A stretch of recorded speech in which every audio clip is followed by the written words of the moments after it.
Hey everybody, it's Drewski McGillicuddy, and I figured it's been long enough, and I'm sorry, before we even get started with the video, Leatherface from, 2017, 2016, I don't know, I haven't seen it, haven't made time for it, and I could honestly give a shit less, so guess what everybody, it's getting disqualified from the list, so let's go on, we're gonna rank the Texas Chainsaw Massacre movies. Are you excited? I'm excited. Let's get to it, everybody. How about it? So obviously, number 8, like I said, is Leatherface, because I've never seen it and I don't care. I mean, everybody I've talked to says, oh, sure, it's a decent horror road movie, but as a Texas Chainsaw Massacre movie, it's dumb as shit. And it pisses everybody off that's seen it, apparently. I don't know. Maybe it'll piss me off if I ever do get around to it. And I'll be the first to let you know. Okay, so moving on to the real list. Let's go ahead and piss off Devon Graham right off the bat. And put Texas Chainsaw 3D. I mean, I don't know what to say. Like I said, the beginning of this movie is damn near perfection with Bill Moseley playing the cook, and it feels like a really good continuation, but then somehow fast forward 40 years, and then, you know, this 20-year-old, 40-year-old, the timeline, aside from the fact that the rest of the movie I just feel like is kind of, it's over-polished for one thing, and just, I don't like it. I don't like any of the fucking characters in it. I don't even I mean, I guess Grandpa Leatherface is alright, but, yeah, this, oh god. Welcome to Texas, motherfucker!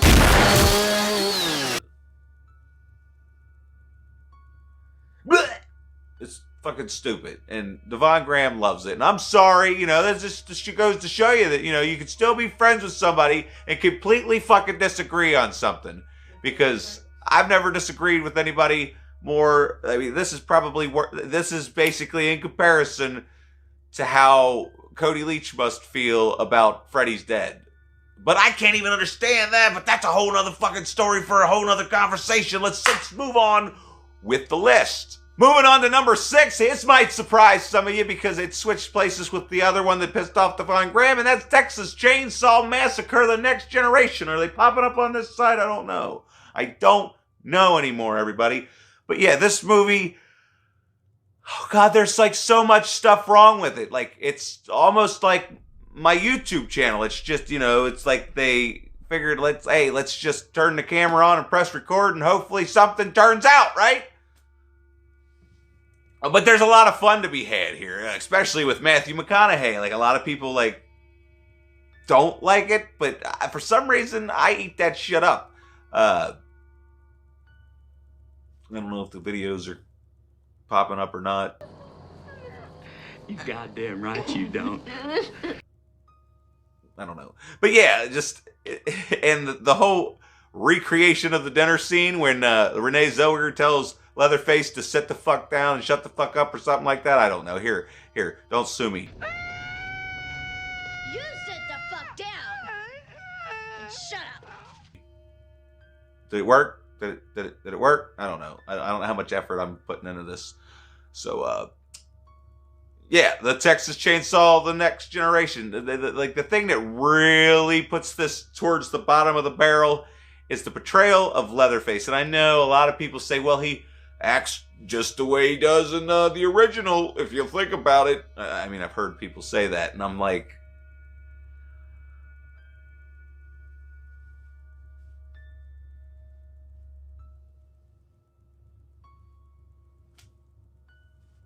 I don't know what to say. It's not true, but it's not true. But it's like, I mean, I want to argue, but I can't really argue. But it's like, I still prefer Gunnar Hansen. I'm sorry.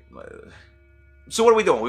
We moving on to number 5? Where are the numbers popping up at? I don't even know are the numbers even popping up? I don't know.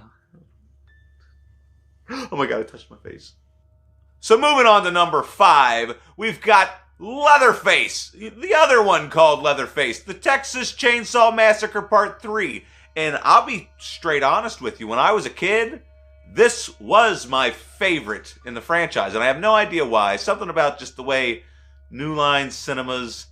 I was obsessed with New Line Cinemas when I was a kid, obviously. I don't know, it's the house that Freddie built. But yeah, they took over the rights from whoever the hell had the Texas Chainsaw Massacre, and they made this little ditty, and it kind of changed things up a little bit. It added more characters. There was more family members. You got young Viggo Mortensen, and then whoever played, what's the guy with the blind eye? Francis something? Federico? I don't fucking remember. But the creepy guy. He's one of my absolute favorite characters in the entire franchise. Just the way he talks to himself and just, I don't know. He's one of my favorite renditions, I guess you would say, of the hitchhiker character.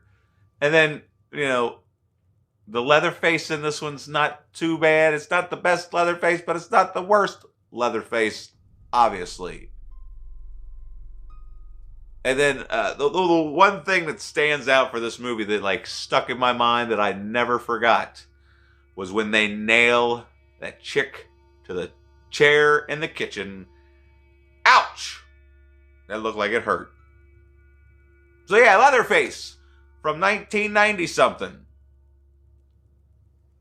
Moving on to number 4, and this is where people might start arguing with me even more in the comment section. I don't know. Is there anybody even watching? If you're watching, let me know in the comment section down below. I'd appreciate it. So what are we doing? So we're moving on to number 4, and that is the Texas Chainsaw Massacre Part 2. And yeah, I liked this movie the first time I saw it. And then I just, I didn't really watch it for the longest time. I had the tendency to repeat watch the original before I would watch any of the sequels, except for the third one, because for some reason, like I said, I was obsessed with the third one. I had that one on VHS, and it's like I rented Part 2, watched it, and then however many years passed between me renting it as a little kid and DVDs coming out and me buying it on DVD and watching it and be like, I don't know, man. I still like the Chop Top character when I rewatched it, but it was I don't necessarily like this portrayal of Leatherface. But I have a love-hate relationship with this movie. It's I watch it once, I like it. I'll watch it again later on in life. I'll find things that I do like about it, and then I'll watch it again, and I don't like it. I don't know. So it was really tough to place it. I didn't want to get yelled at, so I made sure to put it towards the top of the list so that I don't have a bunch of people bitching at me in the comment section. Is my hair messed up? I mean, the one thing, honestly, that saves this movie is Dennis Hopper. But Dennis Hopper, if you think about it, when has Dennis Hopper ever not been absolutely wonderful? The man is a national treasure. Anyway, was.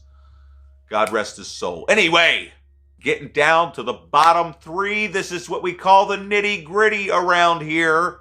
And, yeah, I'm sorry, everybody. I'm sorry. Number 3 is the remake.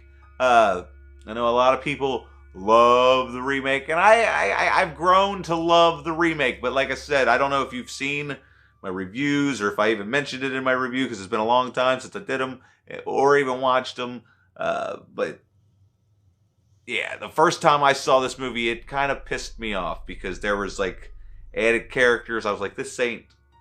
Wait a minute, you're remaking it, but you're changing stuff that I didn't want you to change.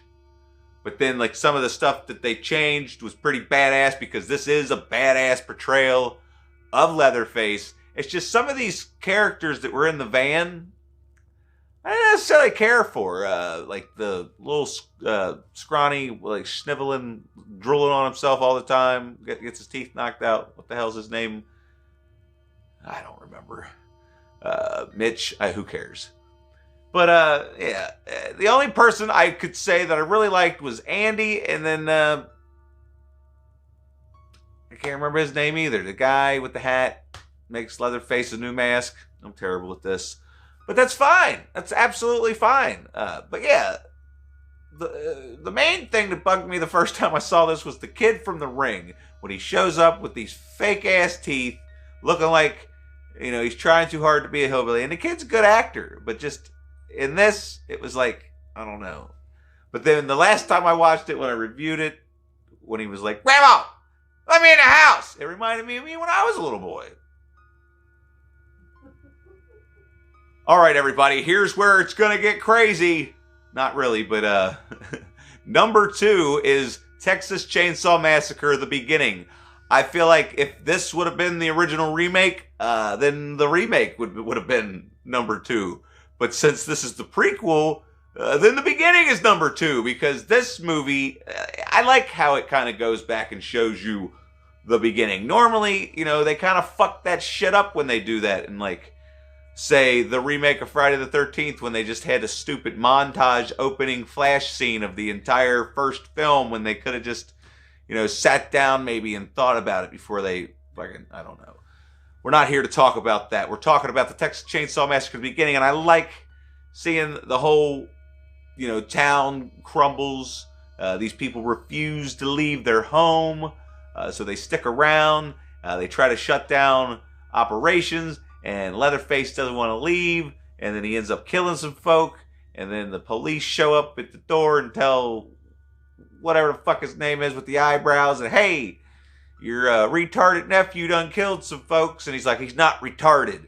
And then, you know, he becomes Sheriff Hoyt, and the actual characters in this movie that are going to Vietnam, and they're saying goodbye to their girlfriends, like, I loved them. Like, they were way more interesting and had a better reason for being in Texas than they were. Well, I mean, the reasoning for the remake's not too bad, but I just like these actors and these characters a lot better than I did the other one. Plus, this movie is just brutal as hell.